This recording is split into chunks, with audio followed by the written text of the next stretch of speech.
Assalamualaikum warahmatullahi wabarakatuh. Selamat malam, selamat datang di acara Leadership Series 2012. Kali ini seperti disampaikan oleh Pak Ihsan, kita milih topik yang sangat relevan ya, dan merupakan tantangan yang kita hadapi sehari-hari ya, bagaimana kita bisa attract ya, setelah kita berhasil attract, kita harus bisa develop dan kita harus bisa retain ya. Jadi itu adalah tantangan kita, dan saya merubah sedikit judulnya, attract, develop, and inspire gitu ya. Kita nggak cukup cuma retain, kita harus inspire best talent. Ada 3 topik yang akan saya bahas, 4 ternyata, nambah 1 barusan. Yang pertama kita akan bicara the essence of leadership ya, karena series kita ini tentang leadership series ya. Jadi kita harus ada pembahasan soal leadership itu apa sih, supaya kita mulai dengan suatu framework yang sama. Kemudian kita akan bahas, tadi Pak Ihsan sudah bicara Indonesia itu makroekonominya sehat, di balik kesehatan makroekonomi ada tantangan berikutnya, perebutan talent ya. Saya akan bahas sedikit lebih dari segi perusahaan melihatnya seperti apa ya, business challenge yang dihadapi oleh perusahaan itu apa. Kemudian kita akan bicara masuk ke talentnya ya, bagaimana kita menghubungkan antara atau membuat talent kita itu sejalan dengan bisnis strategi kita ya. Kemudian kita akan membahas leadership role dalam kaitannya dengan talent ya. Kadang-kadang kalau yang pemimpin-pemimpin zaman dulu menganggap bahwa urusan talent itu urusan HR. Zaman sekarang nggak bisa begitu. Talent itu bukan urusan HR. Talent itu urusan leaders di dalam organisasi. Ya. Jadi dan saya yakin yang ada di ruangan ini banyak, mungkin ada HR-nya, ada HR, tetapi banyak yang bukan dari HR, karena memang talent itu bukan hanya urusan HR ya. Jadi itu adalah 4 topik yang akan kita bahas. Kita akan mulai dengan apa sih leadership ya. Kalau disingkat, kalau kita bilang leadership itu adalah suatu proses energetik ya, yang membuat orang itu fully and willingly committed. Ya, bukan terpaksa, bukan karena disuruh, tetapi terinspirasi, ya, terpengaruh sehingga fully and willingly committed untuk melakukan inisiatif-inisiatif baru, mencapai suatu objektif yang ingin dicapai dengan berpegang kepada nilai-nilai yang disepakati bersama. Ya, bukan sekedar mencapai tujuan dengan menghalalkan cara-cara yang tidak baik, tetapi mencapai tujuan dengan nilai-nilai yang dipegang bersama-sama. Ya, itu definisi praktis dari leadership. Ya. Berikutnya, nah, untuk menjadi leaders setelah dipelajari, ada banyak lah ya yang dibutuhkan. Tapi barangkali menurut saya 6 ini yang paling utama. Pertama, leaders itu harus punya drive and passion. Karena tantangannya banyak. Kalau gampang melempem, nggak bisa sukses. Dia harus punya drive and passion, nggak ada matinya. Ya, drive and passion itu menular. Kalau pemimpinnya punya drive and passion, anak buahnya ikutan. Malu dia kalau mudah menyerah. Ya, kalau pemimpinnya lemot, ke bawah juga lemot. Ya, karena pemimpin itu mau tidak mau menular ke bawah. Jadi hati-hati memilih pemimpin ya. Nanti ketularan kalau kurang bagus. Kalau pemimpinnya bagus, ketularan bagusnya ya. Kemudian yang kedua, desire to lead ya. Pemimpin meskipun mungkin dari luar kelihatannya wah hebat gitu ya, tetapi tanggung jawabnya berat. Ya. Jadi seorang pemimpin hanya akan sukses kalau dia memang berani mengambil tanggung jawab. Dia punya desire to lead, yang artinya dia akan konsekuen bertanggung jawab terhadap hasil-hasil kepemimpinannya, baik itu positif maupun kurang bagus. Ya, jadi kalau ada pemimpin kemudian lempar anduk kalau ada kesalahan ya, meskipun kesalahannya itu dilakukan oleh anak buahnya, itu dia tidak memenuhi syarat. Pemimpin nggak boleh lempar anduk. Pemimpin harus mengambil tanggung jawab dan dia mencari jalan keluar terhadap permasalahan yang dihadapi. Ya, kalau bisanya nyari kambing hitam, itu bukan pemimpin. Karena kalau kita mencari kambing hitam, kita tidak akan menjadi lebih baik. Karena orang lain yang salah, bukan kita.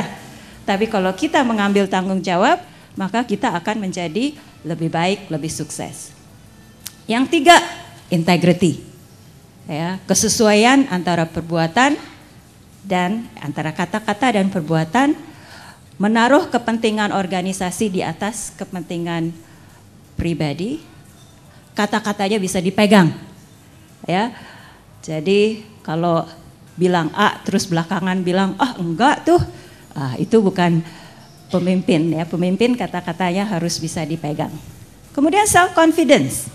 Pemimpin seringkali dihadapkan kepada pilihan-pilihan yang serba sulit.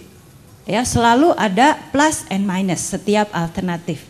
Ya, alternatif A ada plus dan minus, ada alternatif B ada plus and minus, dan kita harus mengambil keputusan yang terbaik meskipun ada konsekuensinya. Ya, dan seorang pemimpin harus punya confidence untuk mengambil keputusan, nggak bisa ragu-ragu terus, nggak bisa A atau B or gitu ya, karena kalau pemimpinnya nggak confident sampai ke belakang ikut jadi bingung. Ya. Kemudian intelligence, tentu saja kemampuan untuk menganalisa suatu situasi, melihat pola, melihat kecenderungan, melihat sebab akibat, ya, dan tentu job relevant knowledge. Kalau saya mau memimpin bank misalnya, tentu harus tahu tentang perbankan. Ya. Demikian juga bidang-bidang lain. Jadi itu adalah 6 yang harus dimiliki oleh seorang pemimpin untuk bisa berhasil. Berikutnya, jadi apa sih tugasnya pemimpin? Ya, kalau kita ibaratkan pemimpin itu pemegang kunci keberhasilan suatu organisasi, maka kunci-kunci yang harus dimiliki adalah, pertama dia harus punya visi, dia harus punya gambaran masa depan yang diinginkan. Ya, dan visi ini harus cukup menantang, cukup inspiring. Visi ini harus dijual kepada orang-orang yang dipimpinnya sehingga bisa bersama-sama merealisasikan visi itu.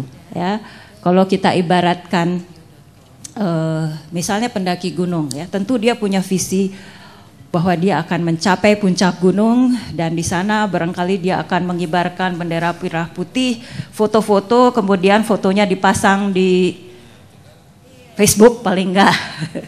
Kasihan banget coba Facebook ya, mungkin di koran. Tapi itu yang menjadi gambaran masa depan yang membuat dia mau bersusah payah latihan, persiapan, dan kemudian ketika di jalan ada luka-luka, ada korban, ada segala macam, dia tetap bersemangat untuk melanjutkan perjalanan karena dia punya visi ya. Sama juga di dalam organisasi. Ada banyak tantangan di tengah jalan ya, tetapi visi itu yang biasanya akan membuat orang rela bersusah payah, bangun lagi ketika dihadapkan pada masalah-masalah berat. Berikutnya dia harus bisa membangun tim. Ya, dan ini relevan sekali dengan topik kita pada hari ini. Ya, dia harus bisa memilih orang-orang yang tepat untuk menjalankan dan merealisasikan visinya tersebut. Ya, dan salah satu modal keberhasilan suatu organisasi adalah kemampuan dia untuk menarik orang-orang yang terbaik, yang sesuai dengan skill yang dibutuhkan dan pengalaman yang dibutuhkan oleh organisasi tersebut. Ya. Berikutnya adalah kita harus bisa membagi tanggung jawab. Dan biasanya orang akan bersemangat dan menghasilkan sesuatu yang bagus kalau dia diberi tanggung jawab yang sesuai dengan kekuatannya. Ya. Setiap orang punya kekuatan dan punya kelemahan. Orang akan semangat kalau dia melakukan hal-hal yang sesuai dengan kekuatan dia. Dan tugas dari pemimpin mengenal bisnisnya dan mengenal orang-orang yang dipimpinnya sehingga dia bisa memberikan tanggung jawab sesuai dengan kekuatan masing-masing timnya. Ya. Kalau kita bekerja di area yang kita kuat, ibaratnya seperti kita berenang mengikuti arus, dibantu tuh sama arus. Kalau kita bekerja di bidang yang kita lemah, ya ibadahnya berenang, kayak berenang melawan arus. Saya pernah mau belajar nyelam ya, terus dites dulu berenang melawan arus. Ya ampun, cuma berapa meter nggak sampai-sampai ya, karena maju sebentar kedorong ke belakang. Ya, jadi penting sekali kita mengenal kekuatan tim kita dan sejauh mungkin kita memberikan penugasan sesuai dari kekuatan tim kita. Ya. Berikutnya, develop people. Ya. Saya ini termasuk orang antik. Tadi diceritakan saya lama di IBM ya, 23 tahun di satu perusahaan sebelum memutuskan untuk memulai bisnis sendiri.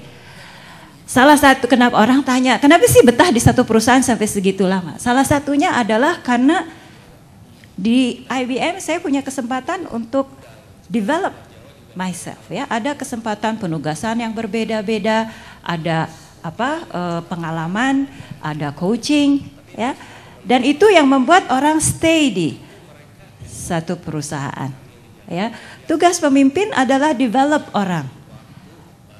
Dua alasan, satu untuk meningkatkan kapasitas dari organisasinya, dan yang kedua membuat orang itu tertarik untuk meniti karir di organisasi itu. Selamat datang Pak Zulkifli. Saya mulai duluan Pak ya. Silakan Pak.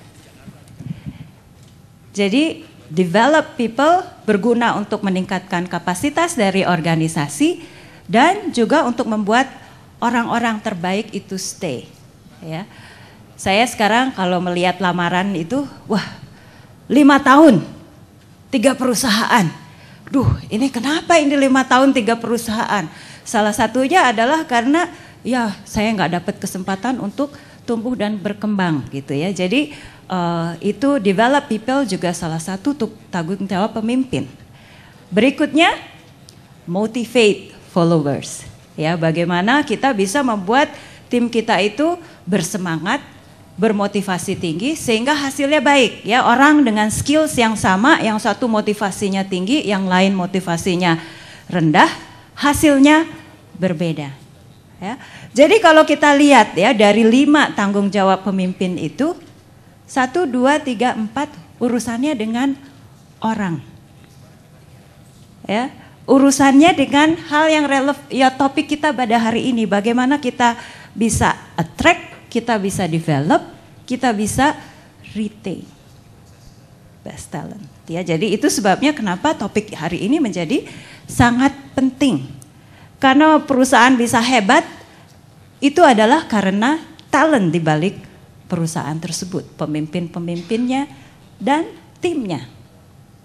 Berikutnya, nah sekarang kita masuk topik kedua, tantangan yang kita hadapi saat ini. Ya. Tantangan bisnis saat ini adalah life cycle dari produk itu makin lama makin cepat. Zaman saya masuk pertama kali di IBM ya, mulai dari produk keluar sampai produk itu digantikan oleh produk yang lain itu panjang.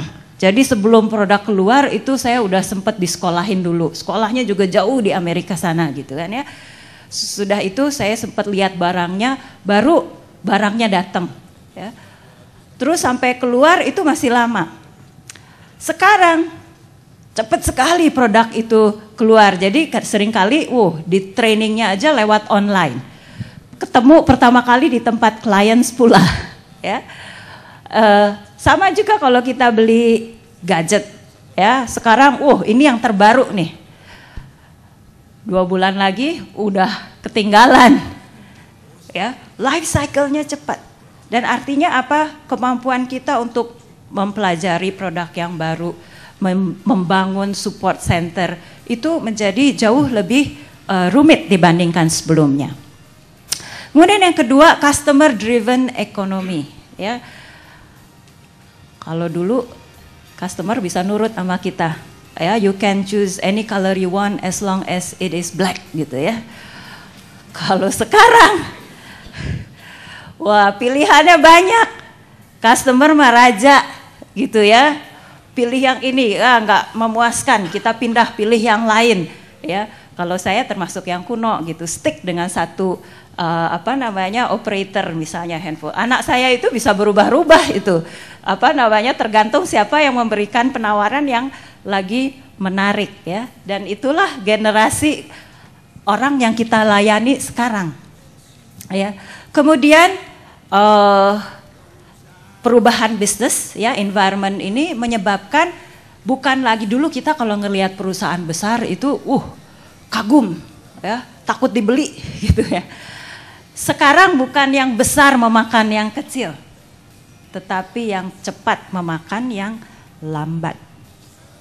Ya, karena perubahan marketnya begitu cepat. Kalau kita tidak bisa lincah, tiba-tiba kita ketinggalan zaman. Tiba-tiba besar itu bukan menjadi kelebihan, tetapi besar itu menjadi beban. Dan IBM pernah mengalami itu. Ya, fortunately IBM bisa melakukan transformasi meskipun agak melalui merah dulu, jatuh dulu baru bangun ya. Dan ternyata kita bisa membuktikan gajah pun bisa menari. Jadi siapa bilang yang besar nggak bisa lincah? Ya, jadi bukan besar atau kecil, tetapi yang dibutuhkan adalah lincah. Ya. Kemudian globalization, ya kita udah pesaing kita bukan tetangga sebelah, pesaing kita bukan perusahaan yang sekota apa senegara, ya dari mana-mana. Dan teknologi, ekonomi juga nyambung semuanya. Nggak bisa lagi kita cerita, wah itu mah krisis cuma di Eropa, nggak sampai ke sini. Kita mesti hati-hati tetap, ya.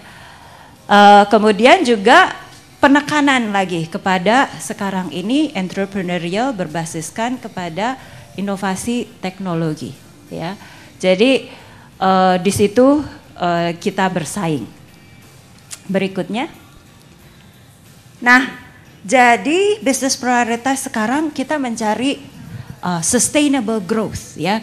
Kita nggak bisa sekali tumbuh sekali enggak ya, karena engine-nya harus jalan terus. Jadi prioritas kita adalah sustainable growth dan kemudian responsiveness and agility. Enablers-nya apa? Enablers-nya innovation. Innovationsnya di mana? Innovations nggak berarti hanya produk.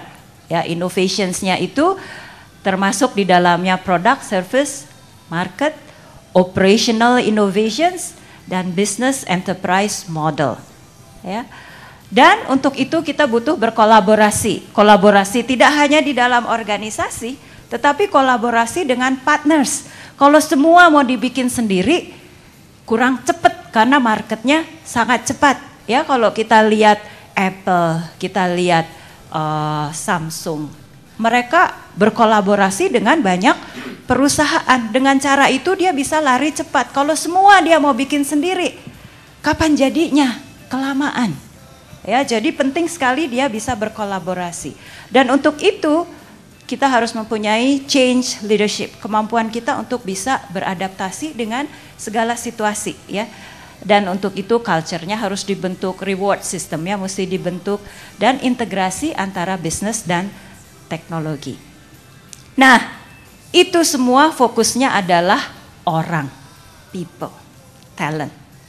Ya, orang yang bisa membuat itu terjadi. Nah, karenanya berikutnya, untuk menjawab tantangan itu, organisasi harus bisa menselaraskan sumber daya organisasi dengan strategi dari bisnis, arah dari bisnis. Ya, berikutnya di sini ada proses plan, kita menentukan arah bisnis itu kemana. Ya, berikutnya kita assess apakah resources yang kita miliki itu bisa sesuai dengan yang dibutuhkan untuk menjalankan arah dari organisasi itu. Kalau ada gap, dari mana gap itu akan ditutup? Apakah kita akan rekrut, develop dari bawah, atau kita ambil yang sudah jadi, atau kita mau berpartner? Yaitu adalah hal yang kita harus jawab. Kalau sudah kita melakukan assess, kita lalu deploy. Ya, kita jalankan mulai dari onboard, deploy, and retain.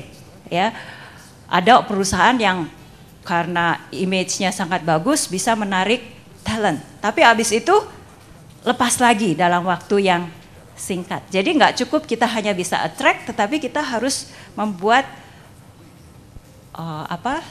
win-win, ya, orangnya bisa berkembang, kitanya bisa memanfaatkan kemampuan orang tersebut untuk suksesnya organisasi. Berikutnya, ya, jadi kita mulai source, select new employees, reward, retain high performing employees, dan develop employees sehingga dia bisa menghasilkan kinerja yang bagus. Berikutnya, nah, jadi right talent itu adalah key enabler dari sukses organisasi. Dia drive performance, dia membuat intellectual capital kita meningkat, ya, karena kita mainnya di inovasi. Jadi intellectual capital itu adalah modal di dalam bersaing, merupakan diferensiasi kita di dalam bersaing dan membuat kita bisa mencapai business objective. Berikutnya, jadi hiring bukan lagi hanya pekerjaan human resources. Hiring adalah sebuah kegiatan yang sangat strategis. Ya, ketika kita bicara hiring, ya, kita tidak lagi hanya mengandalkan monetary. Ya, orang nggak hanya lihat berapa saya dibayar di situ. Orang lihat lebih dari itu. Ya, terutama tentu orang-orang yang bagus, ya. Dia akan melihat apa benefitnya. Ya. Fleksibel nggak di situ? Saya bisa tumbuh berkembang nggak di situ? Hal-hal seperti itu diperhatikan, ya. Dan unusual benefits make people feel special. Jadi udah di dalam organisasi nggak ada cerita semua benefitnya sama untuk everybody. Bisa berbeda-beda, ya. Nah, itu tergantung dengan kita harus menyesuaikan tentu hiring kita dengan strategi dari organisasi. Kalau strategi kita mau jadi terbaik di dalam memberikan layanan kepada pelanggan, maka kita mencari profil orang yang seperti itu, dan benefit kita atau sistem reward kita harus memberikan penghargaan kepada orang yang memberikan layanan yang prima. Ya, jadi itu harus sesuai ujung ke ujung. Dan ketika kita meng-hire, kita harus kita cari yang bisa merealisasikan bisnis kita, dan kita desain pekerjaan kita sesuai dengan tipe dari orang yang kita ingin hire. Dan tentu kita harus membuat proses hiring menjadi sangat efisien. Berikutnya, ini pegawai macam-macam segmennya. Ada yang muda, ada yang menengah, ada yang umurnya sudah banyak. Ya, saya nggak bilang tua. Yang muda biasanya strength-nya adalah dia belajarnya cepat, pinter-pinter anak sekarang. Ya, quick learners. Kemudian adaptable and creative. Dia juga teknologi itu udah bagian dari gaya hidupnya. Nggak ada yang gaptek lah yang muda-muda biasanya. Ya, kemudian dia independent thinker. Dia punya pemikiran sendiri dan bagus sebetulnya itu untuk ngedrive inovasi. Ya, dia punya pemikiran, dia punya ide, dia berani mengembangkan ide-idenya. Weakness-nya apa? Yang muda biasanya belum berpengalaman, jadi harus ada investasi ya untuk membuat mereka bisa melakukan pekerjaannya. Weakness-nya apa? Short term loyalties, nggak kayak saya bekerja 23 tahun di satu perusahaan ya. Yang muda-muda itu biasanya short term loyalties ya, kita mesti berpikir gimana caranya orang cepat produktif gitu. Kemudian juga seringkali masih lemah dari segi people and service skills. Ya, berikutnya ekspektasinya yang muda, ya biasanya dia ingin banyak peluang untuk learn dan grow. Ekspektasinya dia ingin bisa cepat memberikan kontribusi.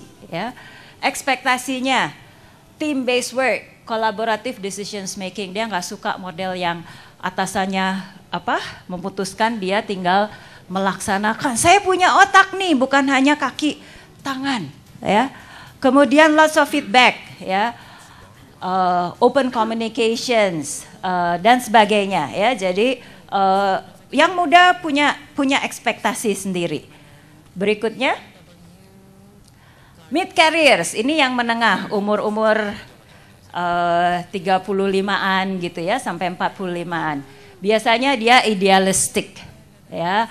Dia searching for companies, visions. Dia maunya karir itu didefinisikan sebagai life missions. Misalnya I'm bringing technology to the people, ya. Jadi ada suatu idealisme.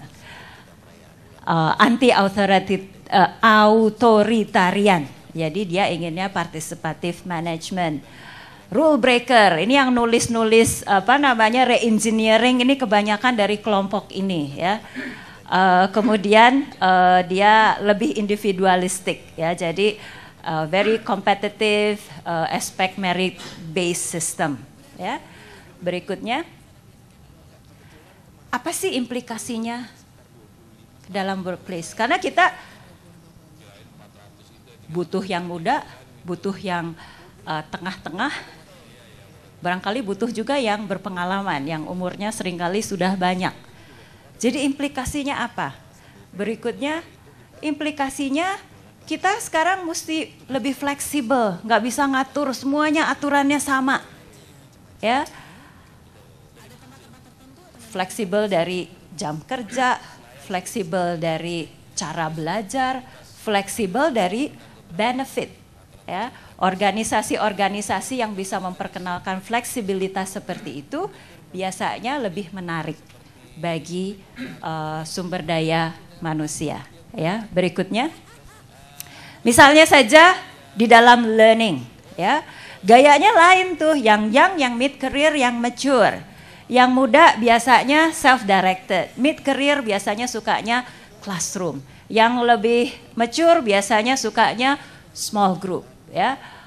Kemudian role of technology, ya, lain itu antara yang muda, yang lebih mature biasanya agak gaptek gitu. Kalau yang muda, kalau training nggak pakai teknologi, itu mah kuno gitu, ya. Jadi berbeda, ya. Dan kita harus cukup jeli melihat peluang ini, terutama ketika kita persaingan di dalam mendapatkan talent yang terbaik itu sangat ketat. Berikutnya, jadi hiring kita juga harus merupakan suatu competitive advantage. Kita lihat dulu outcome-nya apa sih yang kita harapkan. Kita harapkan orang yang stay. Kita harapkan orang yang performance-nya excellent misalnya. Kita harapkan orang yang bisa memberikan layanan kepada pelanggan yang baik.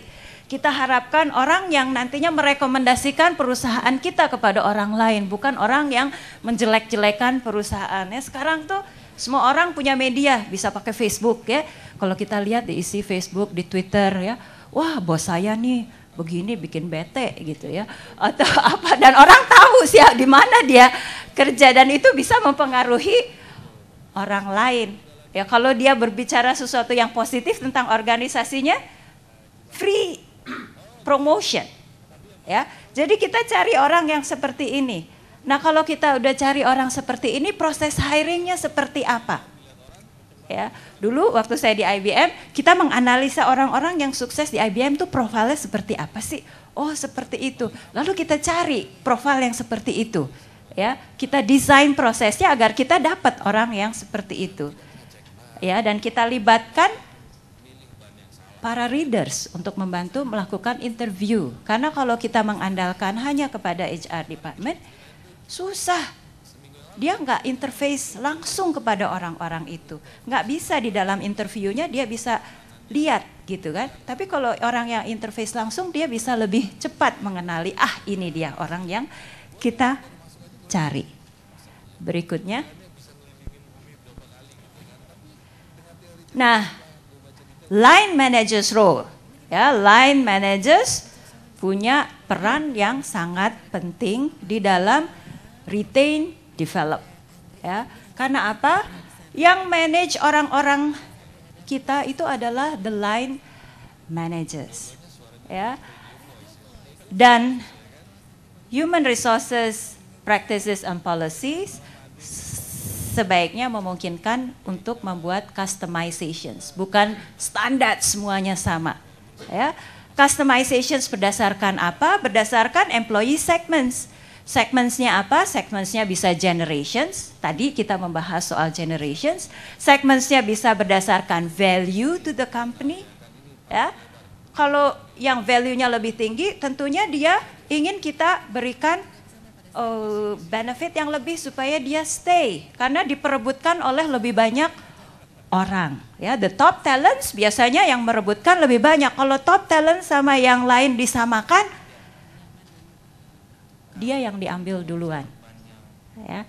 Kemudian segmentations juga berdasarkan talent availability. Ada fungsi-fungsi tertentu, talent tertentu yang memang jarang ditemui, susah nyarinya. Ya. Jadi idealnya benefit itu bisa di customize. Dan siapa yang mengcustomize itu? The line managers. Ya, di HR functions menyediakan pilihan-pilihan sehingga memudahkan the line managers untuk membuat benefit-benefit yang disesuaikan dengan segments tersebut. Berikutnya, nah, line manager dia harus di-develop kemampuan leadership-nya dan kemampuan manajerialnya, karena kedua-duanya penting, ya. Kalau kita manajemen, kita bicara proses, facts, intellectual, head, positions, power, control. Kalau kita bicara leadership, kita bicara people, feelings, ya, emotional heart, persuasion power. Jadi kita awal tadi kita bicara leadership itu apa? Leadership itu adalah suatu energetic process yang membuat orang fully and willingly committed.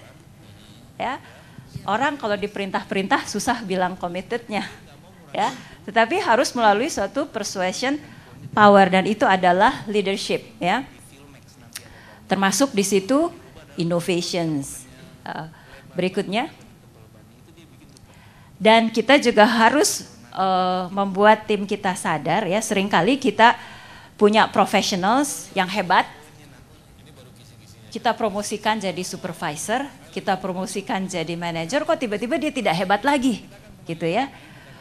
Rupanya karena dia tidak berubah mindsetnya.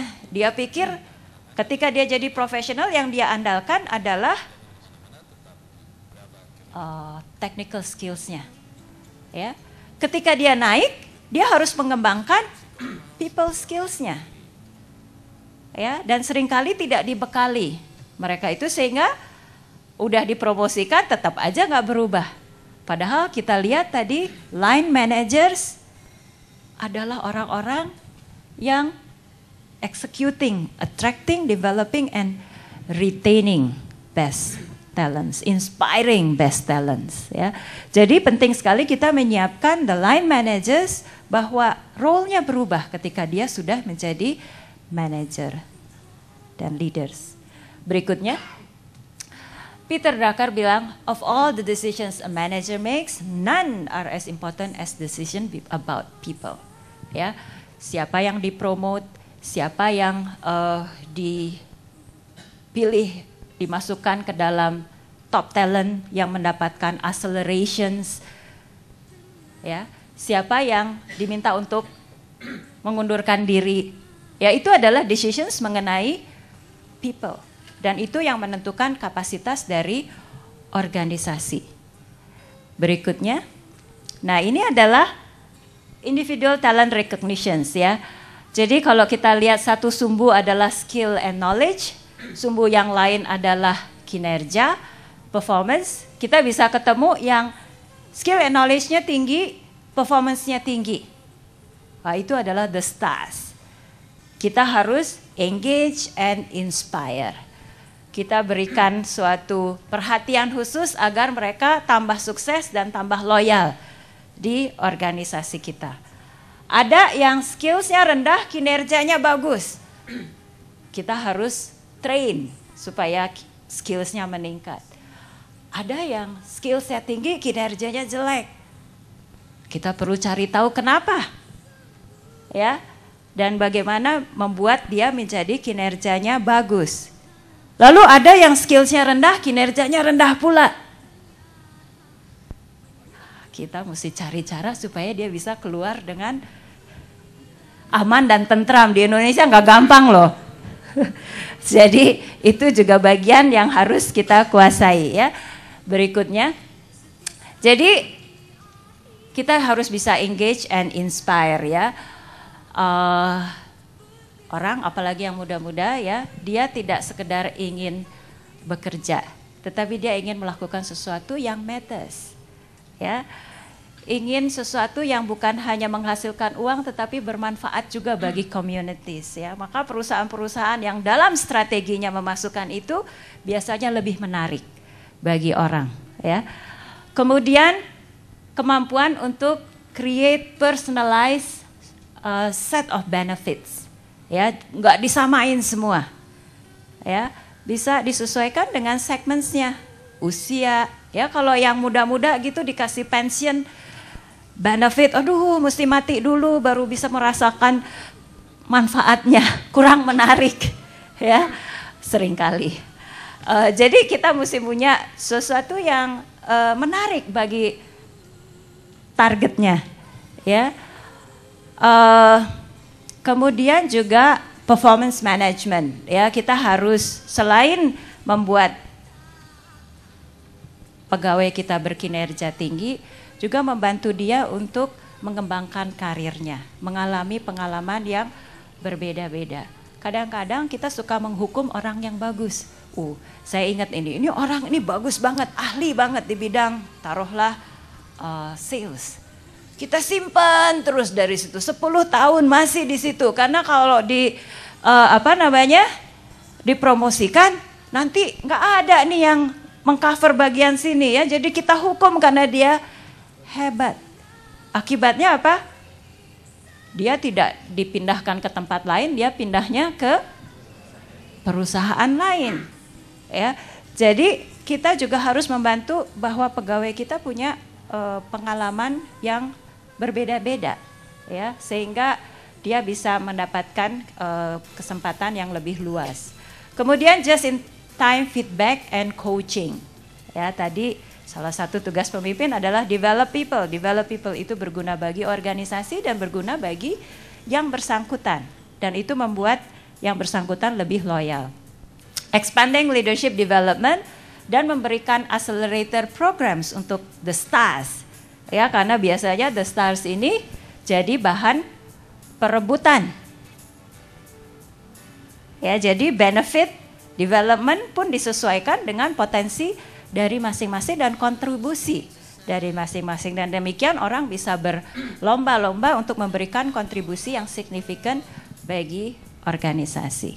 Berikutnya, jadi kesimpulannya, untuk membentuk suatu organisasi yang sukses, yang berhasil di tempat di mana situasi sangat dinamis, ya, talent itu harus menjadi salah satu top business concern. Jadi udah nggak ceritanya lagi kita cuma review revenue, profit, tanpa melihat pipeline dari leadership kita, tanpa melihat bagaimana kesehatan dari talent kita. Ya, itu harus menjadi bagian yang menjadi top business concern, ya. Kemudian kita harus menyadari bahwa orang itu sekarang sejalan dengan persaingan, sejalan dengan peluang, dia juga ingin pekerjaan yang matters, yang bisa memberikan sesuatu yang berbeda, ya, bukan hanya sekedar bekerja. Jadi kita harus kreatif merancang benefit bagi The Stars ini. Kemudian juga leadership itu memainkan peranan yang penting di dalam attracting, developing, and inspiring best talent. Ya, kita bicara human capital bukan hanya tanggung jawab HR, tapi tanggung jawab leaders di dalam organisasi juga. Ya, dan human resources practices and policies harus memungkinkan fleksibilitas di dalam memberikan benefit kepada talents kita disesuaikan dengan segments mereka. Dan segments itu bisa umur atau generations, bisa contributions atau nilai bagi organisasi, ya, bisa juga kesulitan untuk mendapatkan kualifikasi seperti itu. Jadi ini adalah sedikit pengantar. Selanjutnya kita akan masuk ke topik. Kalau saya lebih banyak bicara teori, Pak Zulkifli akan cerita bagaimana talent management, bagaimana attracting, developing, and maintaining best talents itu dilakukan di Bank Mandiri. Ya, Pak Zul, pertama-tama kami mengucapkan terima kasih atas kesediaannya untuk berbagi. Ya, Pak Zul ini terkenal sibuk ya karena pekerja yang sangat keras ya Pak ya. Jadi saya waktu itu agak deg-degan juga ini bisa dapat waktunya nggak? Ternyata alhamdulillah di sesibuk-sibuknya Pak Zul ini untuk sharing dan menginspirasi dan mengembangkan pemimpin-pemimpin masa depan punya waktunya ya. Jadi terima kasih kepada Pak Zulkifli. Untuk selanjutnya panggungnya kita serahkan kepada Pak Zul. Kita berikan tepuk tangan untuk Pak Zul.